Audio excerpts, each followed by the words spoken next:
commiserate with, or other people to talk to about it. And if you're talking about end consumers versus the medical community and the science side, because there's all of that as well, but we'll just narrow in on the consumer side, it's, again, creating an environment where people can disclose and discuss, and if that is part of your brand, then that's a good thing, especially if you don't turn around and spam those same people, but you treat them in a respectful way, the same way you would in any kind of respectful, authentic dialogue. That seems, at least with technology, to be a good thing right now for a first step. Yes? I just wanted to disagree with you real quick. Okay. Community building is very much for people who start to listen, right? They start to understand their audiences, they've added value to the community, and then they can start to understand how to bring them together.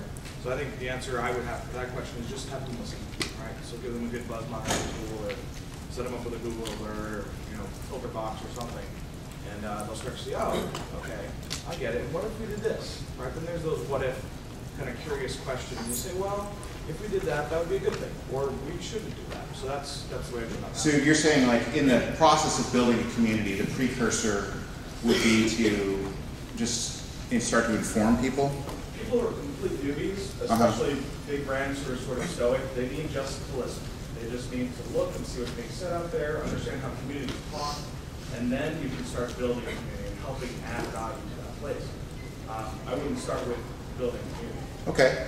Well, I think building community is a very incremental process, and I actually agree with what you're saying.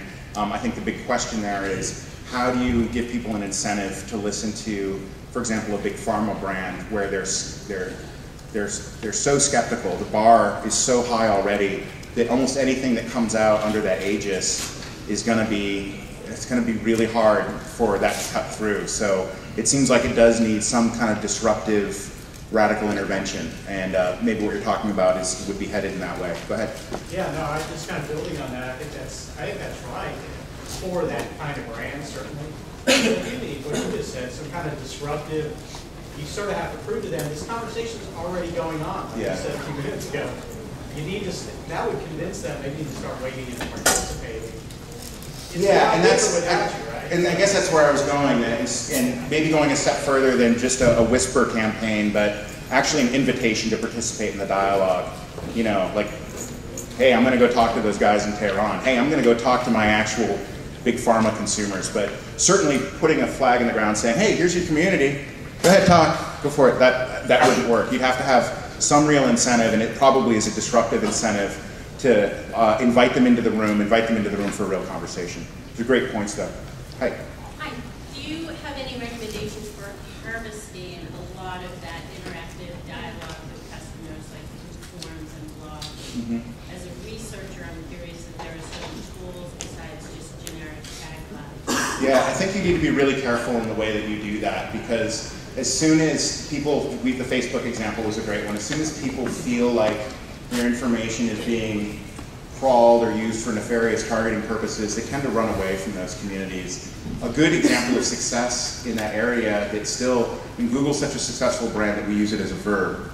And what many people may or may not realize, but even people who find out about this don't care usually, is that everything that you do with Google, every chat, every email you write, every search that you do is something that they're recording. And they're recording that to find out more about people. And they're really less worried about you personally than they are worried about that psychodemographic slice that you're in, and figuring out a way to actually target you for improved services. And if along the way they can improve their ad targeting, that's okay.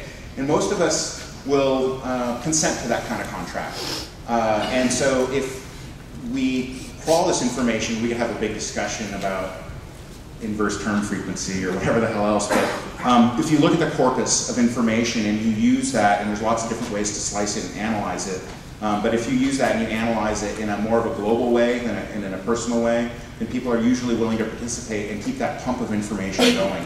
Because a lot of attempts at researching or cutting this stuff apart, analysis, actually cut the roots of the community off at the bottom.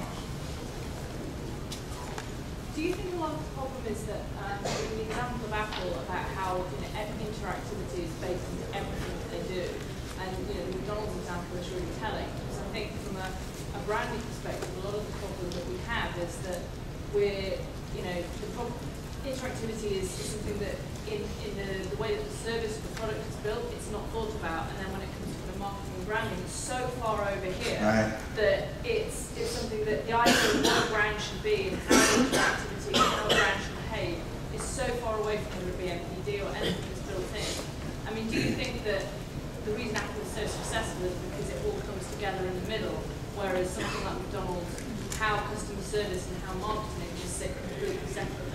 Yeah, you couldn't be more right. So she just, I think, made a really incisive assertion about Apple being, yeah, it's part of their value proposition to begin with, versus McDonald's is trying to add it in after the fact. And that's exactly right, and why I used those kind of simple examples. I mean, Apple's a big softball because, yeah, it's in their products and the way that they reach out. In fact, they're having trouble because they're a little opaque in the way that they run the company. Is Steve Jobs sick?